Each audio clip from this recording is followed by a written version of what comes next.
नमस्कार, good morning, सुप्रभात। आप सभी विद्यार्थियों का हार्दिक स्वागत।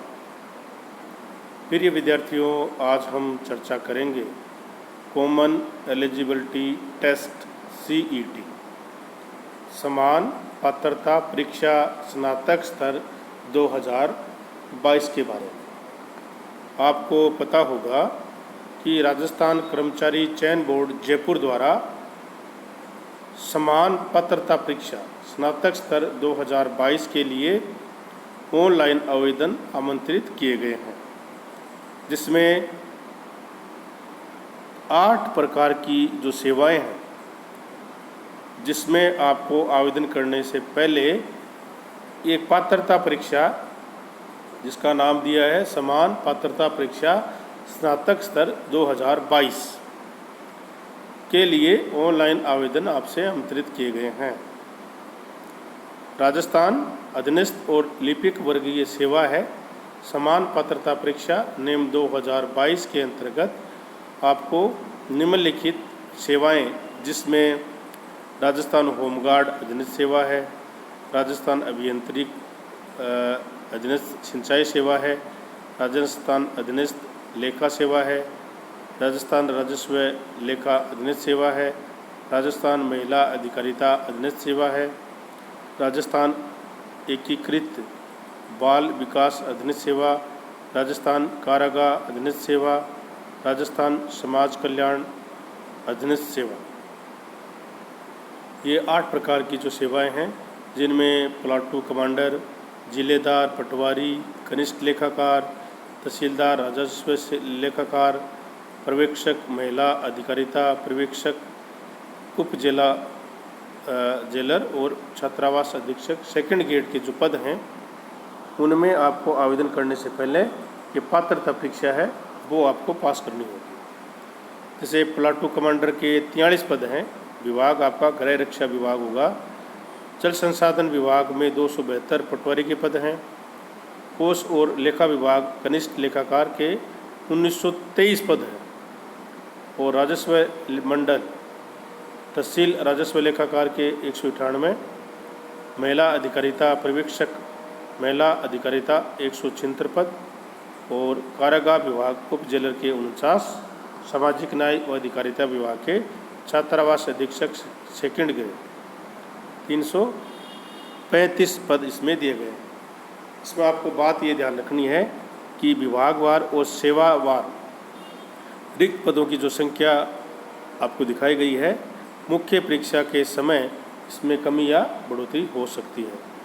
और अधीनस्थ सेवा और लिपिक वर्गीय समान पात्रता परीक्षा नियम 2022 और समान पात्रता परीक्षा स्नातक स्तर में शामिल पदों से संबंधित सेवा नियमों में किया गया कोई भी संशोधन इसके लिए मान्य होगा। योग्यता की बात कर लेते हैं।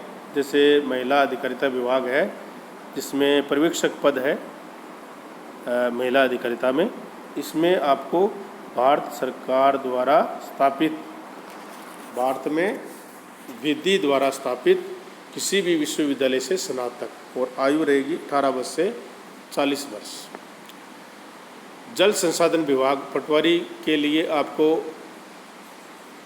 आवेदक विधि द्वारा स्थापित विधि विश्वविद्यालय से, यानी आवेदक विधि द्वारा स्थापित विश्वविद्यालय से स्नातक परीक्षा यानी ग्रेजुएशन या उसके समकक्ष परीक्षा उत्तीर्ण की हो।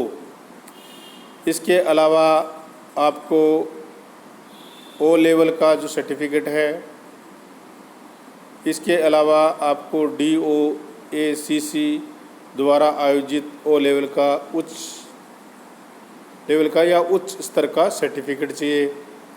इसके अलावा आपको जो व्यावसायिक प्रशिक्षण योजना है, जिसमें राष्ट्रीय परिषद और राज्य परिषद के द्वारा जो परीक्षा कंप्यूटर ऑपरेटर और programming assistant COPA, data preparation and computer software DPSC course का प्रमाण पत्र, या भारत में विधि द्वारा स्थापित विश्वविद्यालय या सरकार द्वारा मान्यता प्राप्त संस्थान से कंप्यूटर साइंस, कंप्यूटर एप्लीकेशन में डिप्लोमा या डिग्री, या सरकार द्वारा मान्यता प्राप्त एक पॉलिटेक्निक संस्थान से कंप्यूटर साइंस और इंजीनियरिंग में 3 साल का diploma.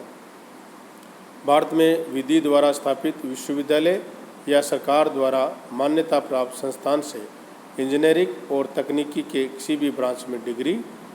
Rajasthan knowledge corporation limited के नियंत्रण में वर्तमान महावीर खोला विश्वविद्यालय कोटा द्वारा आयोजित जो RSCIT की परीक्षा है उसका प्रमाण पत्र, या देश में मान्यता प्राप्त माध्यमिक बोर्ड से या उच्च माध्यमिक परीक्षा में एक विषय के रूप में आपको कंप्यूटर साइंस और कंप्यूटर एप्लीकेशन का उच्च माध्यमिक प्रमाण पत्र, सरकार द्वारा मान्यता प्राप्त कोई भी समकक्ष या उच्चतर योग्यता। जल संसाधन विभाग है जिसमें जिलेदार का है 18 से 40 वर्ष, भारत में विधि द्वारा स्थापित किसी विश्वविद्यालय से स्नातक। गृह रक्षा विभाग है जिसमें प्लाटू कमांडर 20 से 40 वर्ष है, और इसमें भी आपको विधि द्वारा मान्यता प्राप्त विश्वविद्यालय से स्नातक या उसके समतुल्य अधिकारी या नायब सूबेदार या उसके ऊपर रैंक का समग्र रूप से भूतपूर्व सैनिक।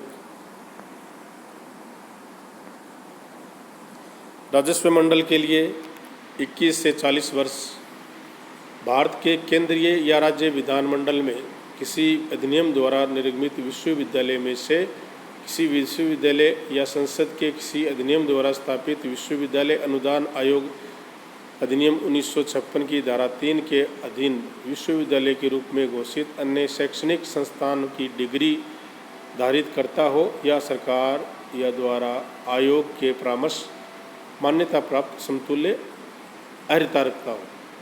लागत या सैक्रम लेखाकार संस्थान कोलकाता के इंटरमीडिएट परीक्षा उत्तीर्ण की हो, या भारत के मान्यता प्राप्त भारत में चार्टेड अकाउंटेंट संस्थान नई दिल्ली की इंटरमीडिएट परीक्षा उत्तीर्ण की होनी चाहिए, और इलेक्ट्रॉनिक्स विभाग भारत सरकार के नियंत्रणाधीन DOEA SCC NIELTI द्वारा संचालित O लेवल या उच्चतर लेवल का प्रमाण पत्र पाठ्यक्रम।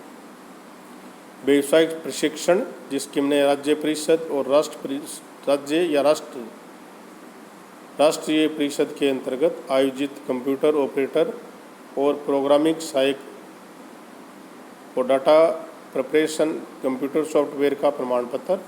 भारत में विधि द्वारा स्थापित किसी विश्वविद्यालय या सरकार द्वारा मान्यता प्राप्त किसी संस्थान से कंप्यूटर विज्ञान, कंप्यूटर एप्लीकेशन, सूचना प्रौद्योगिकी में डिप्लोमा, या भारत द्वारा मान्यता प्राप्त किसी पॉलिटेक्निक संस्थान से कंप्यूटर साइंस और इलेक्ट्रॉनिक्स से या सूचना प्रौद्योगिकी में डिप्लोमा, और जो कोटा विश्वविद्यालय द्वारा RSCIT का प्रमाण पत्र दिया जाता है वो, ये डिग्री आपके पास होनी चाहिए। कुछ कारागार विभाग में उप जेलर का 18 से 40, भारत द्वारा विधि द्वारा भारत में स्थापित किसी भी विश्वविद्यालय से स्नातक। समेकित बाल विकास सेवाओं के लिए पर्यवेक्षक 18 से 40 वर्ष, ये इसमें स्नातक होना चाहिए, और सामाजिक न्याय अधिकारिता में भी भारत में स्थापित किसी विश्वविद्यालय से आपको स्नातक होना चाहिए। आवेदन और परीक्षा शुल्क जो आप ई-मित्र पर आवेदन करेंगे उसमें आपको सामान्य और क्रिमिलियर के अन्य पिछड़ा वर्ग और अति पिछड़ा वर्ग के आवेदक को 450 रुपये, राजस्थान के नॉन क्रिमिलियर OBC, अति पिछड़ा वर्ग और आर्थिक रूप से कमज़ोर वर्ग के जो आवेदक है उनको 350 रुपये। समस्त विधि विशेष योग्यजन राजस्थान में जिसमें SC ST के आवेदक को 250 रुपये, और कार्मिक विभाग का प्रपत्र क्रमांक 4 P83 कार्मिक K 2/18 दिनांक 2/5/2018 के अनुसार सभी वर्ग के ऐसे अभ्यर्थी जिनके परिवार की जो आय है वार्षिक वो 2.5 लाख से कम है, जिसमें SC ST के समान ही परीक्षा शुल्क 250 रुपये। कृपया इसके संबंध में नोट 3 दिया गया है, उसको अवश्य देखें। नोट 3 में इसके कि सभी वर्ग के ऐसे अभ्यर्थी जिनके परिवार की वार्षिक आय 2.5 लाख रुपये से कम है और वह परीक्षा शुल्क 2.5 लाख रुपये 250 ही जमा कराते हैं। अब ऐसे अभ्यर्थियों को अपने परिवार की वार्षिक आय 2.5 लाख से कम होने का सक्षम अधिकारी द्वारा जारी आय प्रमाण पत्र मुख्य परीक्षा के बाद की जाने वाली पात्रता के जांच और दस्तावेजों के स्थापन के समय आवश्यक रूप से संलग्न करना होगा। ये बात आप ध्यान से नोट कर लें। इस प्रकार से आप इसमें आवेदन कर सकते हैं। आपकी योग्यता क्या रहेगी और कौन कौन से में कितने कितने पद हैं, ये जानकारी मैंने आपको दे दी है। अब आपको नेक्स्ट जो वीडियो आएगा इसमें आपको जानकारी दी जाएगी कि इसमें आप आवेदन किस प्रकार से कर सकते हैं। आप सभी का बहुत बहुत धन्यवाद। Thank you.